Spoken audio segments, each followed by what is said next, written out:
नमस्कार दोस्तों, स्वागत है आपका अपना यूट्यूब चैनल जेके मैट्रिक पर। और मैं जसवंत कुमार आज आप लोगों के लिए जो है हिंदी प्रैक्टिस सेट लेकर लाया हूं। और ये जो प्रैक्टिस सेट है, ऐसा नहीं है कि जो बीएड के ही विद्यार्थी टीटी की तैयारी करें वही इस वीडियो को देख सकते हैं। अन्य विद्यार्थी भी इस वीडियो को देख सकते हैं, क्योंकि ये जो वीडियो है या जो मैं आज आप लोगों को प्रैक्टिस सेट बताने जा रहा हूँ, ये पूरा हिंदी ग्रामर से रिलेटेड है। कोई लेखपाल का विद्यार्थी है, या उत्तर प्रदेश पुलिस की तैयारी कर रहा है, या आपका आर ओ समीक्षा अधिकारी की तैयारी कर रहा है, या लेखपाल की तैयारी कर रहा है, तो जो भी जिस कंपटीशन की तैयारी कर रहा है, अगर उसमें हिंदी आती है तो विद्यार्थी इस वीडियो को ज़रूर देख सकते हैं और उनको जो है काफ़ी लाभ होगा। आइए हम लोग देखते हैं आज जो प्रैक्टिस सेट नंबर 1 हम लोग लगाने जा रहे हैं। आइए में देखिए हम लोग क्वेश्चन क्या है। देखिए इसमें दिया है, रामायण में कौन सा प्रत्यय प्रयुक्त है। ध्यान दीजिएगा, रामायण में कौन सा प्रत्यय प्रयुक्त है। तो रामायण, तो आपका होगा रामायण, तो आपका रामायण में जो है आयन प्रत्यय जो है लगा हुआ है। देखिए जो प्रत्यय होता है ना, किसी शब्द के अंत में होता है, जैसे यण है, यण, आयण है, आयन है, तो इसका सही आंसर क्या हो जाएगा, आयन होगा, क्योंकि जो प्रत्यय होता है ना किसी शब्द के पीछे लगता है। देखिए यहाँ पर जैसे दिया है, संप्रदान कारक में प्रयोग किया जाता है। तो संप्रदान कारक, संप्रदान, के हित, के वास्ते, के निमित्त, उक्त सभी। तो के हित, के वास्ते, के निमित्त, इस तरह के शब्द जब आप वो कारक पढ़ेंगे तो आप जो है के हित या के वास्ते, इन तीनों शब्दों को भी हम प्रयोग करते हैं शब्दों को बनाने में। पपीता और पावरोटी शब्द है। पपीता और पावरोटी कैसा शब्द है, ये आपका पुर्तगाली शब्द है। कैसा शब्द है, पुर्तगाली शब्द है। ध्यान देखिए, जी हाँ, हाँ, अच्छा इत्यादि कैसा, ये जो है विस्मयदायी बोधक अव्यय है, तो आप बताओगे स्वीकारात्मक बोधक है। जैसे कि आप जी हाँ, इसका मतलब आप किसी चीज़ को स्वीकार कर रहे हो, हाँ जी, अच्छा जी, तो ये कैसा है आपका स्वीकारात्मक बोधक है। अगला देखिए लिखा हुआ है, उससे लिखा नहीं जाता वाक्यांश में कौन सा वाच्य है। तो बताओ उससे लिखा नहीं जाता वाक्यांश में भाववाचक वाच्य है। कैसा वाच्य है, भाववाचक। आइए आगे देखते हैं। अगला है, मैं अपनी पुस्तक पढ़ूंगा, वाक्य में कौन सा काल है। देखिए अब बिल्कुल साधारण वाक्य है, और मैं अपनी पुस्तक पढ़ूंगा, तो वाक्य में कैसा काल है, तो आप बताओगे सामान्य भविष्य काल है। कैसा काल है, सामान्य भविष्य काल है। देखिए यहाँ पे एक स्टोरी दिया है, आइए स्टोरी को हम लोग पढ़ेंगे और स्टोरी को पढ़ के हमें आंसर को देना है।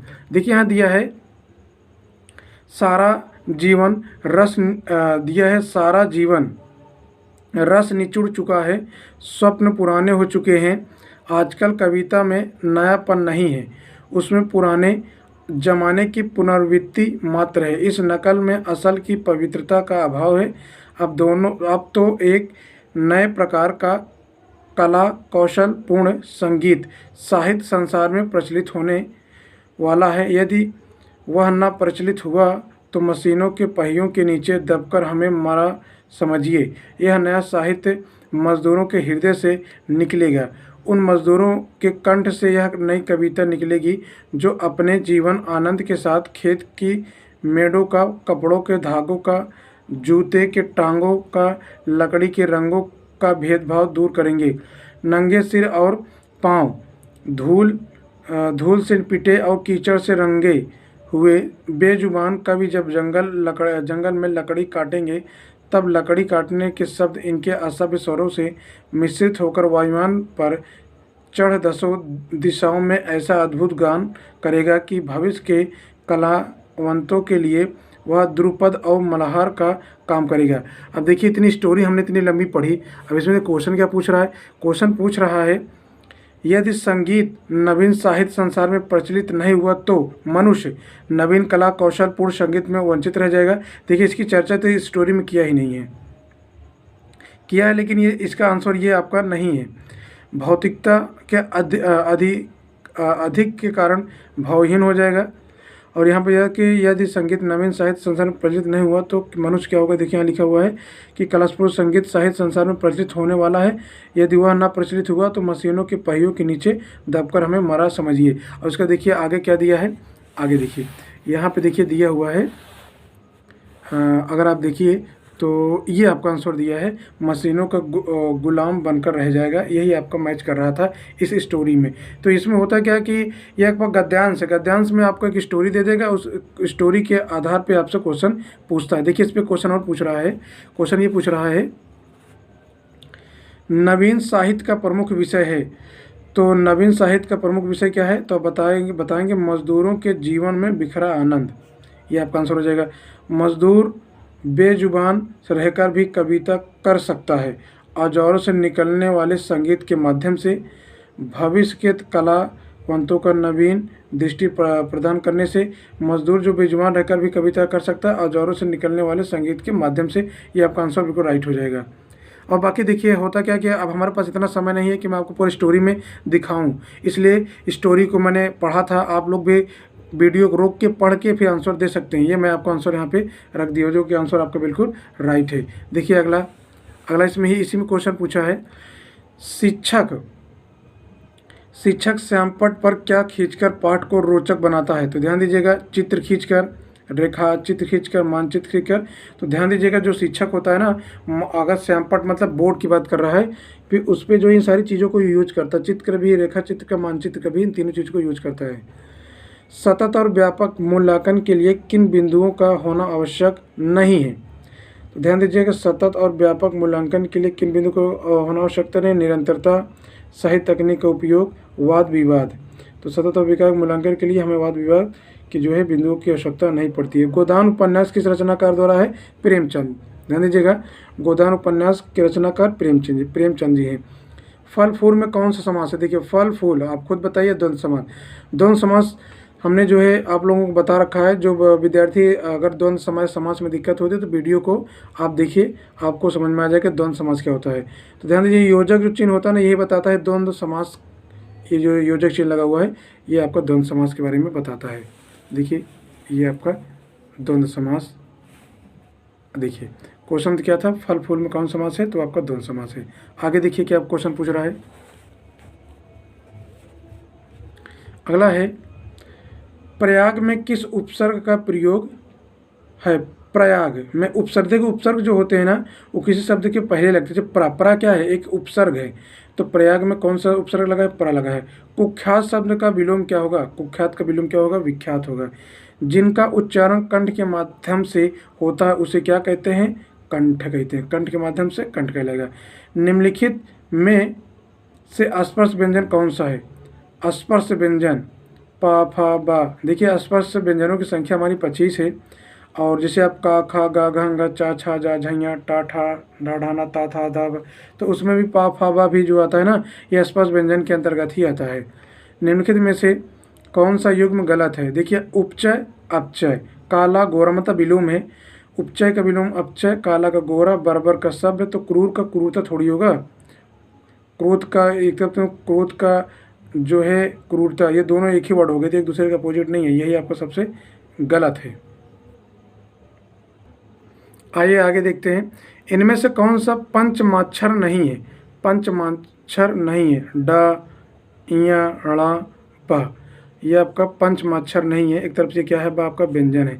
महोत्सव का संधि विच्छेद होगा महाधन उत्सव। महाधन उत्सव, ये सारे तो आपका गलत है, महा उत्सव होगा नहीं, ये आपका बिल्कुल राइट है। महाधन उत्सव, महोदय का ये जो है महोदय का संधि विच्छेद है। तद्भव और तत्सम का कौन सा मेल गलत है? देखिए गलत बता रहा है। बछड़ा का वत्स बोलते हैं। देखिए बछड़ा तद्भव है, वत्स आपका तत्सम है। पक्का पक्व, पक्का जो है तद्भव है, पक्व आपका तत्सम है। सच तद्भव है, सत्य आपका तत्सम है। लाज और शर्म, ये दोनों आपको हमें ऐसा लग रहा है ऐसा है, ये दोनों शब्द आपके तद्भव हैं, और जो कि तत्सम तद्भव का गलत है, तो यही आपका डी वाला गलत है। आगे देखिए, मनु मानो मनहु जानो, जानो और ज्यों का प्रयोग किस अलंकार में होता है? देखिए जिस अलंकार में जानो मनहु जानो शब्द आता है ना, वो उत्प्रेक्षा अलंकार होता है। कौन सा अलंकार होता है? उत्प्रेक्षा अलंकार। रमेश दिल्ली जाएगा कौन सा वाक्य है? तो रमेश दिल्ली जाएगा तो आपका सरल वाक्य है। आगे देखिए, जहाँ किसी व्यक्ति की उपाधियों का विवरण देना हो वहाँ कौन सा विराम चिन्ह लगेगा? अर्ध विराम लगेगा। कौन सा लगेगा? अर्ध विराम लगेगा। आगे देखिए, व्याकरण की दृष्टि से कौन सा शब्द अशुद्ध है? देखिए शहरी सही है, वापस सही है, भंडार सही है, रचयिता ये गलत है आपका। ठीक है, तो रचयिता ये आपका गलत है। झुंड में कौन सा संज्ञा है? तो ध्यान दें, झुंड में आपका समूहवाचक है। निम्न में कौन सा युग्म गलत है? चलिए देखते हैं। आरण्य रोदन करना, ऐसा कथन जिस पर कोई ध्यान न दे। खून पसीना एक करना, कठिन परिश्रम करना, बिल्कुल राइट है। आरण्य रोदन करना, ऐसा कथन जिस पर कोई ध्यान न दे, ये बिल्कुल राइट है। खून पसीना एक करना, कठिन परिश्रम करना, ये भी बिल्कुल राइट है। फिर देखिए दिया है, इनमें से कौन सा शब्द पुल्लिंग है? तो ये इसमें देखिए, कलम तोड़ना मारपीट करना, ये गलत है। कलम तोड़ना मारपीट करना ये गलत है। कलम तोड़ना की तरफ कह सकते हो कि मतलब कि उल्लंघन करना, कानून का उल्लंघन करना, मारपीट नहीं, ये आपका गलत हो जाएगा। छाती पर मूंग दलना, बहुत कष्ट देना, ठीक है, बिल्कुल राइट है। सी वाला आपका रॉन्ग है। अगला देखिए, इनमें से कौन सा शब्द पुल्लिंग है? समाज, मंडल, वन। जैसे देखिए, पुल्लिंग स्त्रीलिंग का पहचानने के तरीका यह है। देखिए, समाज होता है कि होती है? तो समाज होता है। मंडल अच्छा है कि अच्छी? मंडल अच्छा है, ये आपका पुल्लिंग। वन होता है कि होती है? वन होती है। ये तीनों आपके पुल्लिंग है, क्योंकि तीनों पुल्लिंग का बोध हो रहा है। कमानी किसकी रचना है? तो कमानी आपके जो है जयशंकर प्रसाद जी की कमानी रचना है। तो आपका ऑप्शन ए हो जाएगा। आइए कुछ हम लोग संस्कृत का जो है प्रैक्टिस सेट लगा लेते हैं। तो चलिए देखते हैं कि ये आपका संस्कृत का प्रैक्टिस सेट है। लिखा है, रि वर्णस्य का प्रभेदा। जो रि वर्णस्य का प्रभेदा कि मतलब रि के कितने भेद हैं? तो आप अगर इस संस्कृत में रि के जो है 18 भेद हैं। रि वर्ण के प्रभेदा ये आपके 14 हो जाएगा। नायक का संधि विच्छेद क्या है? न प्लस अका, नायक का संधि विच्छेद है। ध्यान दीजिएगा, जब ना में बड़ा आ की मात्रा, जब बड़ा की मात्रा लगता है ना, तो इसका नय हो जाता है और नय आका हो जाएगा। सियो चर का संधि विच्छेद क्या होगा? शिवस प्लस अर्च, ये करेक्ट होगा। इनमें से कौन सा संयुक्त वर्ण है? ज्ञा आपका संयुक्त वर्ण है। पा जा णा, ये आपका व्यंजन है। जो जा है तो ये ज्ञा है, जो है ज्ञा आपका संयुक्त व्यंजन है। जा और आधा रा से मिलकर बना है ज्ञा। ग्रीष्म ऋतु में कौन सी संधि है? तो ये आपकी गुण संधि है, गुण संधि है। अगला है, आगत में कौन सा प्रत्यय है? आगत में कौन सा प्रत्यय है? लुट प्रत्यय है आपका।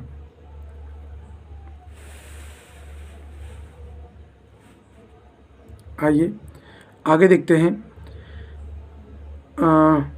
पठन शब्द में कौन सा प्रत्यय प्रयुक्त है? तो पठन शब्द में कैसा प्रत्यय? शर्त प्रत्यय प्रयुक्त है। ता वर्ण का उच्चारण स्थान क्या है? तो ता का दंत होता है। जैसे हम लोग दंत, जब आप ता बोलोगे तो आपका, जब ता बोलते हो तो आपकी जीभ जो है दंत को स्पर्श करती है, आपका दंत जो है दंत वर्ण है। इनमें से कौन सा व्यंजन वर्ण है? तो व्यंजन देखिए, उ ई आ, ये आपके स्वर हैं, आपका भा क्या है? ये व्यंजन है। इनमें से कौन सी भवभूति की रचना नहीं है? तो महावीर चरित भवभूति की रचना है। मालती माधव भी है, उत्तरा रामचरित भी है। सर्वघुवंश ये आपका भवभूति की रचना नहीं है। किसकी निष्ठा संज्ञा होती है? तो उक्कित और कित्वतु, ये दोनों की संज्ञा निष्ठा होती है। अब आगे देखिए, परः सन्निकर्ष क्या है? तो परः सन्निकर्ष क्या है? ये एक संहिता है। प्रज्ञा कहे जाते हैं, ये इकारांत, उकारांत, एकारांत, ये सब तीनों आपके प्रज्ञा कहे जाते हैं। महेश्वर सूत्रों की संख्या कितनी है? आपकी 14 है, ठीक है। ये आपके जो 14 महेश्वर सूत्र हैं, ये महेश्वर के मतलब महेश्वर सूत्र बनाए भी जाते हैं। महेश्वर सूत्र के जरिए हम कई जो है, ये जो भोले शंकर जी थे, इनके डमरू से संस्कृत के 14 जो है शब्द निकले थे। वही आपके जो है पूजा कह रहा कि महेश्वर सूत्रों की संख्या कितनी है? तो आपके 14 है। आइए आगे देखते हैं हम लोग।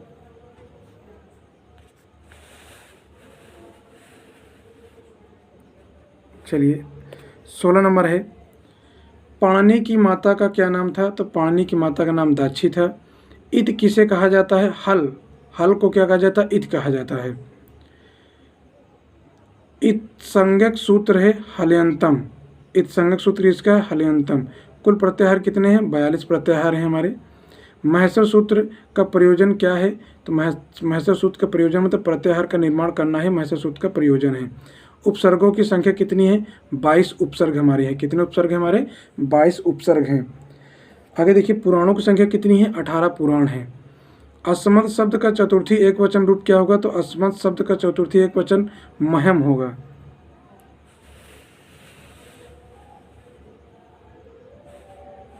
आइए आगे देखते हैं हम लोग। तिलक मंजरी किसकी रचना कृति है? तो तिलक मंजरी धनपाल की रचना है। नदी शब्द की द्वितीय बहुवचन का रूप है, तो नदी है। षणवती को हिंदी में कहा जाता है छाछड़, मतलब संस्कृत में षणवती को छाछड़ कहा जाता है। 10,000 को संस्कृत में क्या कहा जाता है? अयुत को 10,000 संस्कृत में कहा जाता है। अक्षणा कणा में किस सूत्र का प्रयोग हुआ है? यनंग विकारा। राजा का पर्यायवाची क्या है? राजा का निपति है। हेतु किस विभक्ति का सूत्र है? तो तृतीय विभक्ति का हेतु सूत्र है।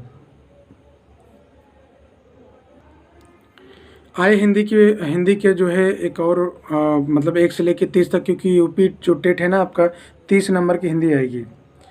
और जो बच्चे क्योंकि आपके 5 सब्जेक्ट होते हैं, हिंदी है आपका मैथ भी है इसमें, और ये जो बच्चे कुछ बच्चे ऐसे हैं संस्कृत ले लेते हैं, कुछ इंग्लिश ले लेते हैं, उनका भी सब्जेक्ट है। तो इस तरह टोटल हमारे 5 सब्जेक्ट हैं, 5 में से मतलब कि सब 30-30 नंबर के आएंगे, तो टोटल 150 नंबर का आपका क्वेश्चन है। तो इन 150 क्वेश्चन को अगर आपको पाना है तो 150 में से अगर 120 प्लस लाना है तो मेहनत तो आपको करना ही पड़ेगा। आइए कुछ और भी जान लेते हैं हिंदी के बारे में। कह रहा है निम्नलिखित में से पुल्लिंग शब्द का चयन कीजिए। फौज, जनता, सांसद, काफिला। काफिला कैसे शब्द है? ये पुल्लिंग। जो काफिला होता है, काफिला होती नहीं, काफिला होता है, इसलिए आपका पुल्लिंग है ये। अधखिला फूल किसकी रचना है? अयोध्या सिंह उपाध्याय की अधखिला फूल की रचना है। परमानंद का संधि विच्छेद क्या है? तो परम प्लस आनंद, ये परमानंद का संधि विच्छेद है। राम की शक्ति पूजा किसकी कविता है? तो सूर्यकांत त्रिपाठी निराला की राम की शक्ति की पूजा है। लाइलाज में किस उपसर्ग का प्रयोग हुआ है? ला का। ला आपका क्या उपसर्ग है? उपसर्ग कहाँ लगते हैं? शब्द के आगे लगते हैं। मृत्यु दंड में कौन सा समास है? तो मृत्यु दंड में कौन समास है? संबंध तत्पुरुष समास है। आप बताएंगे मृत्यु के लिए दंड, ठीक है, तो जो है ये आपका कैसा समास है? संबंध तत्पुरुष समास है। आइए देखते हैं चक्रधर में कौन सा समास है? तो बहुब्रीहित समास है, क्योंकि चक्र देखिए जितने भी चक्रधर, जिसके हाथ में चक्र हो, मतलब ईश्वर के हाथ में चक्र होता है, जिसमें ईश्वर की चर्चा की जाए वो आपका बहुब्रीहि समास होता है। और इसमें चक्रधर में कौन समास है? आपका बहुब्रीहि समास है। भूषण महाराज ने विषय और विशेषतया नायक चुनने में बड़ी बुद्धिमत्ता से काम लिया। शिवाजी और छत्रसाल से महानुभावों के पवित्र चरित्रों का वर्णन करने वाले की जितनी प्रशंसा की जाए थोड़ी है। शिवाजी ने एक जमींदार और बीजापुरधीश के नौकर के पुत्र होकर चक्रवर्ती राज्य स्थापित करने की इच्छा को पूर्णसा कर दिखाया। और 6 साल बुंदेला ने जिस समय मुगलों का सामना करने का साहस किया, उस समय उसके पास केवल 5 सवार और 25 पैदल थे। इस सेना ने, इस महानुभाव ने दिल्ली का सामना करने की हिम्मत की और मरते समय अपने उत्तराधिकारियों के लिए 2 करोड़ वार्षिक मुनाफे की स्वतंत्र राज्य छोड़ दिए। ये तो आपके एक गद्यांश था, या कहते हो कि मतलब इसमें से अब आपको क्वेश्चन पूछे हैं, इन क्वेश्चनों को हम लोग जवाब देते हैं। पूछ रहा है इसमें महाकवि भूषण दरबारी कवि थे, उनके आश्रयदाता राजा का नाम क्या था? तो अभी जस्ट हम लोग ऊपर पढ़े थे, क्या नाम था? शिवाजी था। हाँ, मध्यवर्ती ये देखिए शिवाजी एक जमींदार के बीजापुर धुर्ष के नौकर के पुत्र होकर चक्रवर्ती राज स्थापित करने की इच्छा को पूर्ण किया था। ये तो आपके महाकवि भूषण दरबारी कवि थे, उनके आश्रयदाता राजा कौन थे? शिवाजी थे। हिम्मत का पर्यायवाची क्या होगा? हिम्मत का पर्यायवाची क्या होगा? साहस होगा।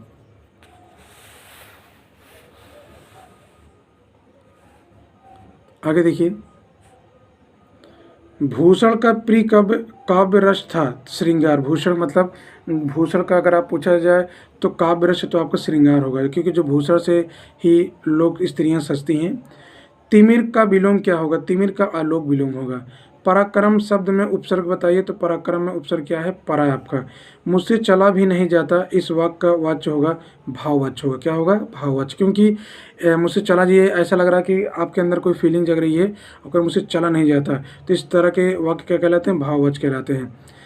तद्भव और उसके तत्सम का कौन सा मेल गलत है? सूत सूत्र, सही है। लखपति लचपति, भाप वाष्प, मिर्च मरचा, ये दोनों तद्भव हैं, यही आपका गलत है। ग का उच्चारण स्थान होगा कंठ, क्योंकि का ख ग घ अंगा ये कंठ से बोला जाता है। अवधि किस उपभाषा की बोली है? तो अवधि आपका पूर्वी हिंदी भाषा है। अब आगे देखिए,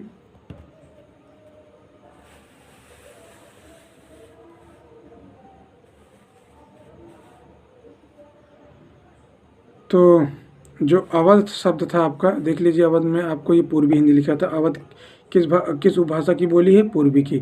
मुकदमा किस भाषा का शब्द है? तो मुकदमा जो है आपका अरबी भाषा का शब्द है। विराम का अर्थ होता है ठहराव या रुकना, ये दोनों सही हैं आपके। कौन सा शब्द भिन्न अर्थ और प्रकृति का है? तो अवनीत। देखिए, कल्याण, भलाई, परोपकार, ये तीनों एक जैसे के हैं, लेकिन अवनीत ये इन तीनों से मैच नहीं कर रहा है। जो मृत्यु के समीप हो के लिए एक शब्द है मरणोशासन। जो मरने वाले व्यक्ति होते हैं वो मृत्यु के बहुत करीब होते हैं, इनको बोला जाता है मरणासन। व्याकरण की दृष्टि से कौन सा शब्द अशुद्ध है? व्याप्त, राजकीय, सन्यासी, निस्वार्थी, बिल्कुल गलत है आपका। आगे देखिए, कह रहा है निम्न में से कौन सा युग्म गलत है? दिन दूनी रात चौगुनी, भरपूर, उन्नति करना, बिल्कुल राइट है ये आपका। ठकुर सुहाती करना, हाँ में हाँ मिलाना, बाएं हाथ का खेल, सरल कार, शैतान की आंत, मीठा होना, ये आपका बिल्कुल गलत है। आए कुछ शब्द और हैं, देख लेते हैं। मुद्रित महिपति मंदिर आए, पंक्ति में अलंकार है। मुद्रित महिपति, देखिए जहाँ पे जिस वर्ण मा रिपीट होता है ना, वो आपका अनुप्रास अलंकार होता है। जहाँ पे वर्णों की आवृत्ति बार बार होती है वो आपका अनुप्रास अलंकार होता है। तम का अनेकार्थी शब्द है अंधकार, पाप, क्रोध, ये तीनों आपके तम के मतलब अंधकार के ही प्रवची हैं। स्पर्श व्यंजनों की संख्या कितनी है? 25 है। ग्रामोद्धार में कौन सी संधि है? ग्रामोद्धार, देखो ग्रामो ओ आया शब्द है ना, तो आपका गुण संधि हो, क्योंकि मतलब कि ऐसा रूल है कि मतलब आपका हर जैसे ओ आ गया तो ओ में एक मात्रा है, अगर औ आ जाता तो वो गलत हो जाता। तो यहाँ पे ग्रामोद्धार ये आपको गुण संधि कहलाएगा। छंद में गणों की संख्या कितनी होती है? तो छंद में गणों की संख्या कितनी होती है? 8 होती है। यहाँ देखिए, तुम घर जाओ कैसा वाक्य है? आज्ञावाचक। जैसे बोले तुम घर जाओ, तुम वहाँ बैठो, तो ये कैसा वाक्य है? सब आपके आज्ञावाचक। इनमें से कौन सी रचना अयोध्या सिंह उपाध्याय हरिऔध की नहीं है?